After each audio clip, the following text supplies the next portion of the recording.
So I wasn't able to get the exhaust manifold gaskets, so I have to make my own. I started out using CAD, that is cardboard aided design, tracing the old gaskets, what's left of them, onto the cardboard and marking where all the holes were.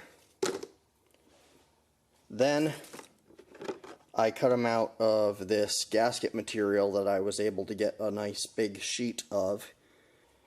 So I cut out the rough shapes, and then I need to mark and drill the holes. So to drill the holes, I have been using the studs that are still in there and marking the locations of the studs that aren't there, measuring, making sure everything is exactly where it's supposed to be. And in the case of the exhaust gasket, since this gasket was pretty much intact, I just used this gasket and traced the shape onto the new one, which I have to drill out the holes and then cut out this center here, and then this gasket will be good to go along with the intake and exhaust manifold. It's a combined gasket right there, and the two side exhaust manifold gaskets right there and right there. So we have those gaskets. The other gaskets that we have over here, these three are for the coolant, and then this one is for the carburetor. When replacing the head gasket, you also have to replace things like the exhaust manifold gaskets, because you have to remove the exhaust manifold in order to take the head off. I could not find the gaskets, such as the exhaust manifold gaskets and some of the other gaskets that I needed, so I needed to make my own. So how do you go about making a custom gasket? First, you need to get the material. For materials such as metal, like this metal with a fiber back, these come in sheets of various sizes, so you just get the sheet in the size you need. For gasket material such as cork or various fiber types, those come in sheets or they come in giant rolls. Now, the first step into making your own gaskets is to cut the material out in the shape you need, such as I have right here. Use whatever cutting implement works best for the material. I like to use an X-Acto knife or a box cutter if I'm cutting some soft material such as cork or rubber. But for this metal, I found that the best material, the best tool to cut that is these paramedic scissors. It might make these scissors kind of dull after a while.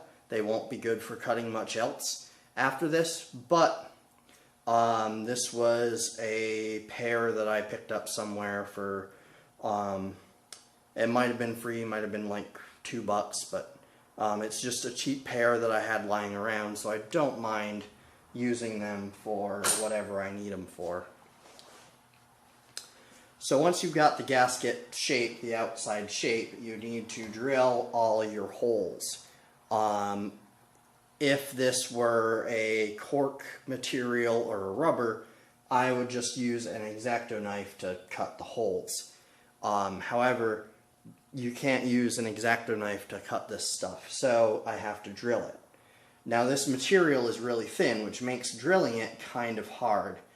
I have found that you need to go fast, and you need to keep the speed of the drill itself needs to be fast, and you need to keep the pressure very light. You don't want to push it down really hard. And so yeah, as you can see, some of these holes come out very nicely, and then some of them not so much. But it's good enough as long as it can seal around the opening. For the opening, I am going to put a couple holes on the sides there and there, and from the holes I can get the scissors in and cut straight across and open these up. I've tried a few different ways to get these holes right, and this is the way that I'm going to try this time. So the reason I'm making 2 gaskets is because the original gasket had metal on each side with a layer of this fiber gasket material. In the original gaskets it would have been asbestos, but in these gaskets, of course, it's not asbestos, it's something else. But basically it was 2 pieces of metal with a sheet of fiber in between. So since this has fiber on one side and metal on one side, I need to make 2 of these, put the fiber sides together, and that creates the proper gasket. So I got the first set of gaskets, and now I need to get the pairs. So, to drill the holes, because we're working with metal, you need to punch the holes first. So I take a metal punch, and I go like that. That just creates an indent. I can show you on this metal material here. So I use the punch to create a little indent right there, and that keeps the drill bit in place so that the drill's not moving around while I'm trying to cut the metal. So I have made all the indents using this punch, made all the indents for the 6 holes on the outside that the bolts will go through. Now I'm going to drill these holes out. When drilling metal, it's always good to use some sort of oil. It keeps the material from heating up, and it also can help keep metal shavings from flying around. So 3-in-1 oil works. Bacon grease actually works as well. So if you're ever in a pinch and you've got extra bacon grease, you can use that for drilling. I've done it before. It smells pretty good. But your drill bits will smell like bacon afterwards. It's weird. But anyway, so yes, this drilling does take a while because you have to use such light pressure. It probably takes about the same amount of time to drill through this as it would if I were drilling through an 1/8 inch or 1/4 inch piece of sheet metal. Just because this, if you go too quickly, if you try and rush it, it's gonna snap on you. Safety first.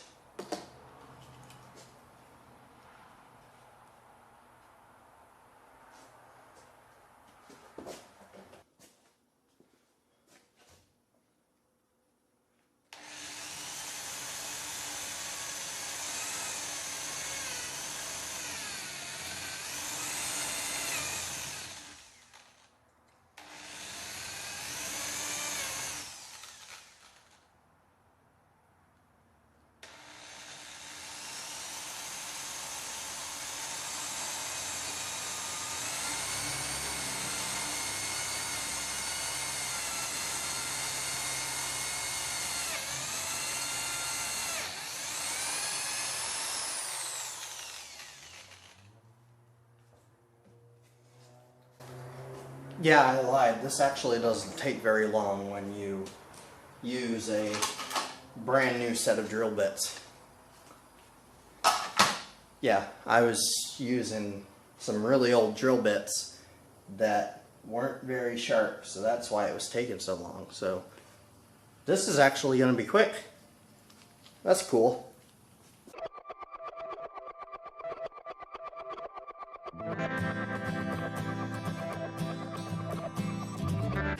So just for a comparison, these are my old drill bits, and these are what I was using initially. So you saw how fast the new drill bits cut. Let's just see how fast my old one is. there to the new one. On a random side note, I just love this keyless chuck on this drill.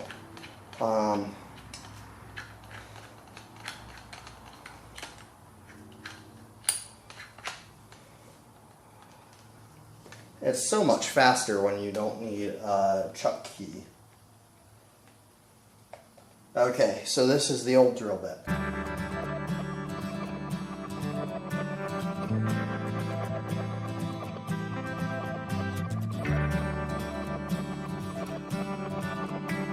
Okay, that's enough of that. So, new drill bit versus old drill bit. Newer is definitely better.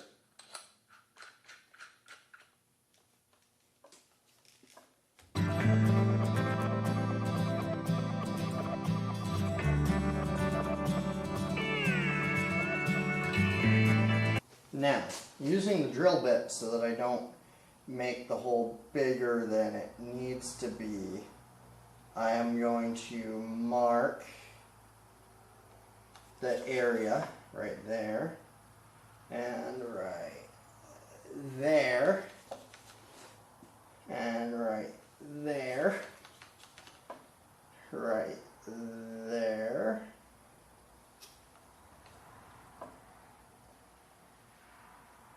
right up here,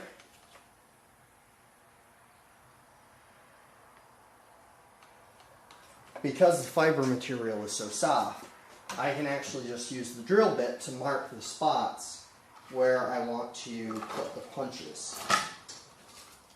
If this were on the metal side, I could use the drill bit to scratch a little X into the metal.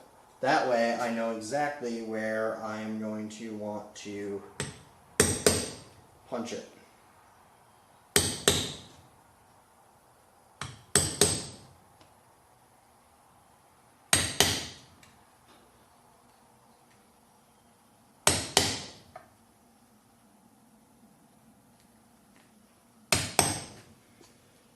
So, that's that. Now for more holes.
That made it a little bit quicker to cut the center out.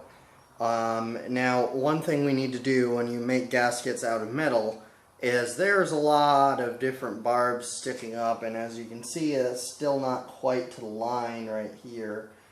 So, what we need to do is we need to take a file to it.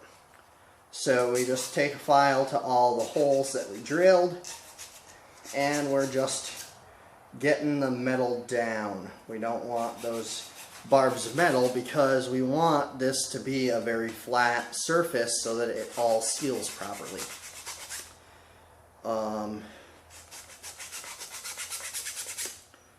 So I'm just flattening that side out, and then I'll flatten this side out. And I do that for every hole, every cut, and so the whole thing is nice and flat. So that is the gasket, and then this is the other side of that gasket. And if I did this right, they should line up pretty well. And as you can see, all the holes line up on the outside, the inside holes line up, but as you can see, I still need to clean some of these holes here. And so now we have 2 pieces of metal with the fiber material sandwiched in between, and that is exactly how the old gasket was. So now I've got a bunch more gaskets to make, and then tomorrow we can finish putting the truck together.